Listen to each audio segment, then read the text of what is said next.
Assalamualaikum warahmatullahi wabarakatuh. Kami dari kelas 11 IPA 1 akan menjelaskan materi tentang minyak bumi dan bensin. Sebelumnya, izinkan saya untuk mewakili kelompok saya untuk memperkenalkan diri. Yang pertama, Deswita Putri Rahmawati, nomor absen 5. Yang kedua, Liandra Dwi Amelia, nomor absen 19. Yang ketiga, Resturianti, nomor absen 28. Yang keempat, Veronica Andindia Fun, nomor absen 34. Proses terjadinya minyak bumi. Teori terjadinya minyak bumi adalah teori dupleks. Minyak bumi terbentuk dari jasad renik hewan atau tumbuhan. Jasad renik terbawa arus sungai dan menjadi endapan di dasar laut. Akibat pengaruh waktu, temperatur tinggi, dan tekanan lapisan di atasnya, jasad renik berubah menjadi gelembung minyak atau gas. Minyak dan gas terakumulasi pada perangkap atau trap. Trap tersebut berupa gas alam, minyak, dan air terakumulasi sebagai deposit minyak bumi. Minyak bumi dikelompokkan sebagai sumber daya alam tidak terbarukan. Deposit minyak bumi di Indonesia yaitu pantai utara Jawa, Sumatera Utara dan Timur, Kalimantan Timur, dan Papua. Tempat penghilangan minyak di Indonesia yaitu 1. Pangkalan Bradan 5.000 barel per hari, 2. Pelajuran Sungai Gerong 132.500 barel per hari, 3. Dumai dan Sungai Pakning 170.000 barel per hari, 4. Cilacap 300.000 barel per hari. Minyak bumi di Indonesia akan habis sekitar tahun 2027. Oleh karena itu, konsumsi BBM masyarakat Indonesia perlu diubah dengan cara memanfaatkan LNG dan LPG untuk kendaraan bermotor menggunakan bahan bakar rumah tangga. Komponen penyusun minyak bumi. Jenis senyawa hidrokarbon, jumlah persentase 90-99%. Contoh alkana, sikloalkana, dan aromatik. Jenis senyawa karbon. Jumlah persentase 0,1-7%. Contoh tioalkana dan alkanitol. Jenis senyawa karbon mengandung nitrogen. Jumlah persentase 0,01-0,9%. Contoh pirol C4H5N. Jenis senyawa karbon mengandung oksigen. Jumlah persentase 0,01-0,4%. Contoh asam karbosilat atau RCOOH. Jenis senyawa organologam. Jumlah persentase sangat kecil. Contoh senyawa logam nikel. Pengolahan minyak bumi. Pengolahan minyak bumi dilakukan dengan kilang minyak yang melalui 2 tahap. 1. Pengolahan tahap pertama. Pengolahan minyak bumi tahap pertama dilakukan dengan distilasi bertingkat, yaitu proses distilasi berulang-ulang sehingga didapatkan berbagai macam hasil berdasarkan perbedaan titik didihnya. Hasil pada proses distilasi bertingkat ini meliputi 1. Fraksi pertama. Fraksi pertama menghasilkan gas yang pada akhirnya dicairkan kembali dan dikenal dengan nama LPG atau Liquefied Petroleum Gas.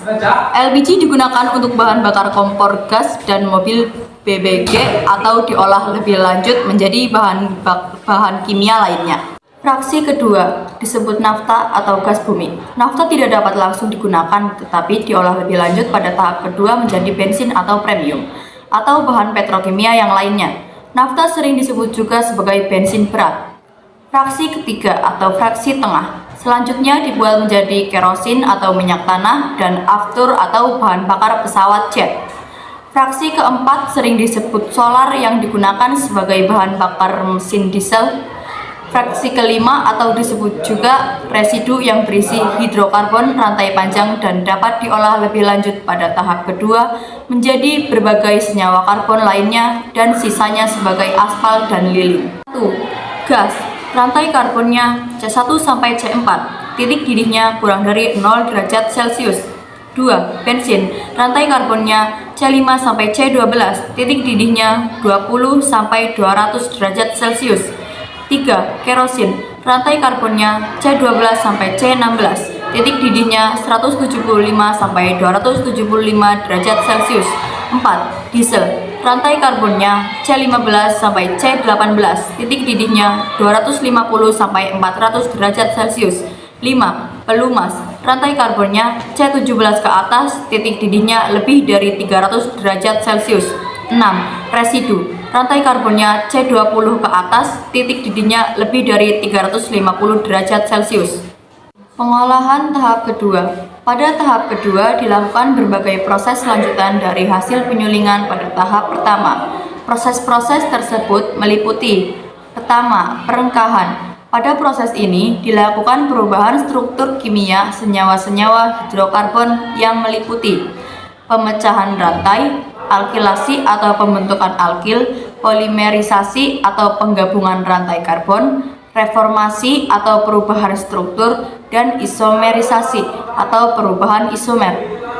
Kedua, proses ekstrasi, yaitu pembersihan produk dengan pelarut. Ketiga, kristalisasi, yaitu pemisahan produk-produk melalui perbedaan titik cairnya. Keempat, pembersihan dari kontaminasi atau treating, yaitu pembersihan dengan kontaminasi dengan cara menambahkan soda kaustik atau NaOH, tanah liat, atau proses hidrogenasi.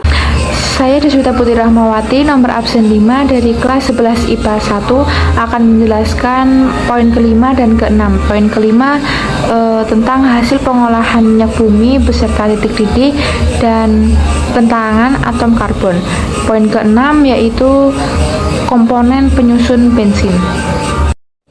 Baik, poin yang kelima yaitu ada hasil pengolahan minyak bumi beserta titik didih dan rentangan atom karbon. Yang pertama, ada kurang dari 20 derajat Celcius. Jumlah atom karbonnya C1, C4. Kegunaannya menjadi bahan bakar gas sebagai yang dikenal sebagai LPG dan bahan baku pembuatan berbagai produk petrokimia. Kemudian 20 derajat Celcius sampai 60 derajat Celcius. Jumlah atom karbon C5, C6. Kegunaannya dikenal sebagai petroleum ether dan merupakan pelarut nonpolar yang digunakan sebagai cairan pembersih. Kemudian 60 derajat Celcius sampai 100 derajat Celcius. Jumlah atom karbonnya C6, C7. Kegunaannya sebagai pelarut nonpolar dan cairan pembersih, liglorin atau nafta. Kemudian 40 derajat Celcius sampai 200 derajat Celcius. Jumlah atom karbonnya C5, C10. Kegunaannya sebagai bahan bakar minyak, bensin juga. Kemudian 175 derajat sampai 325 derajat Celcius. Jumlah atom karbonnya C12, C18. Kegunaannya sebagai bahan bakar jet dan kerosin atau minyak tanah. Kemudian 250 derajat Celcius sampai 400 derajat Celcius. Jumlah atom karbonnya C12 ke atas. Kegunaannya sebagai minyak diesel dan solar. Berikutnya zat cair. Jumlah atom karbon C20 ke atas. Kegunaannya menjadi pelumas dan oli. Yang terakhir ada zat padat.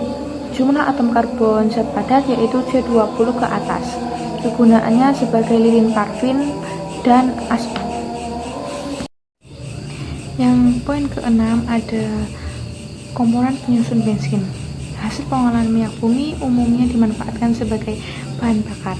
Bensin merupakan salah satunya.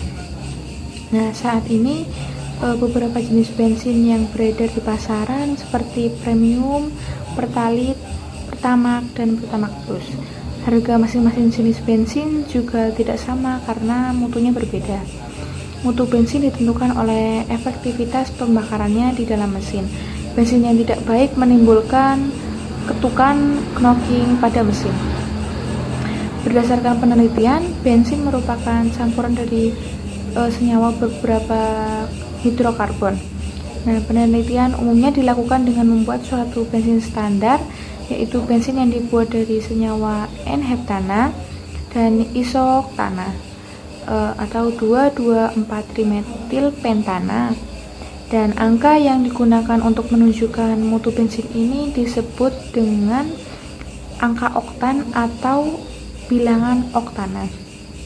Nah, semakin tinggi bilangan oktan bensin, semakin baik mutu bensin tersebut.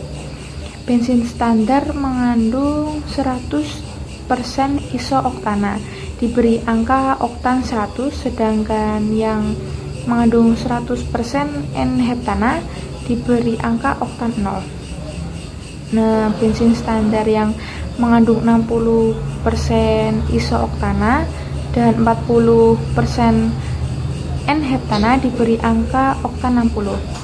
Penentuan angka oktan suatu bahan bakar dilakukan dengan pengujian di laboratorium, yaitu dengan membandingkan efisiensi pembakarannya dengan bensin standar. Izin memperkenalkan diri, nama saya Veronica Anindya Fun, nomor 34. Di sini saya akan menjelaskan tentang bensin yang dijual di pasaran beserta bilangan oktannya dan juga zat anti knocking. Angka oktan atau bilangan oktan adalah angka yang digunakan untuk menunjukkan mutu bensin. Semakin tinggi angka oktannya, semakin tinggi pula mutu bensin tersebut. Nilai bilangan 0 ditetapkan untuk normal heptana yang mudah terbakar dan nilai 100 untuk isooktana yang tidak mudah terbakar. Beberapa jenis bensin yang dikenal di Indonesia atau sering ditemui di pasaran adalah bensin-bensin yang diproduksi oleh Pertamina, antara lain premium bilangan oktannya 88, Talit bilangan oktannya 90, Pertamax bilangan oktannya 92, Pertamax Plus bilangan oktannya 95, Pertamax Turbo bilangan oktannya 98, dan yang terakhir Pertamax Racing bilangan oktannya 100. Selanjutnya adalah zat anti knocking.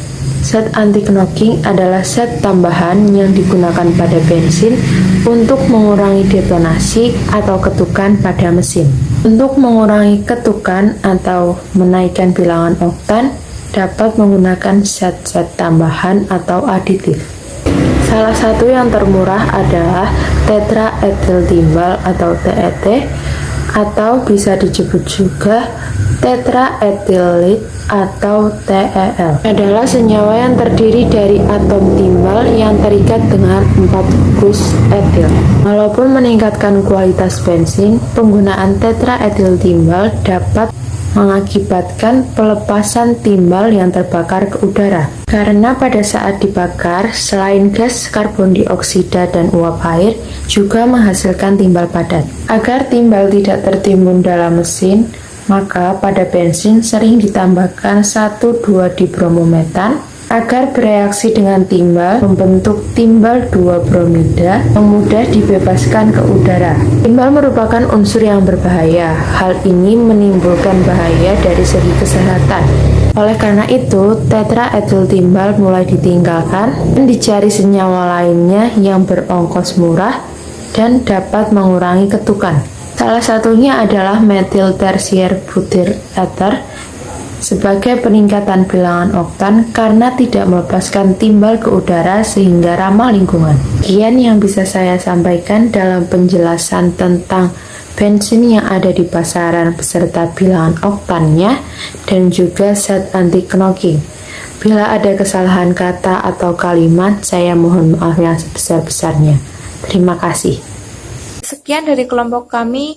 Wassalamualaikum warahmatullahi wabarakatuh.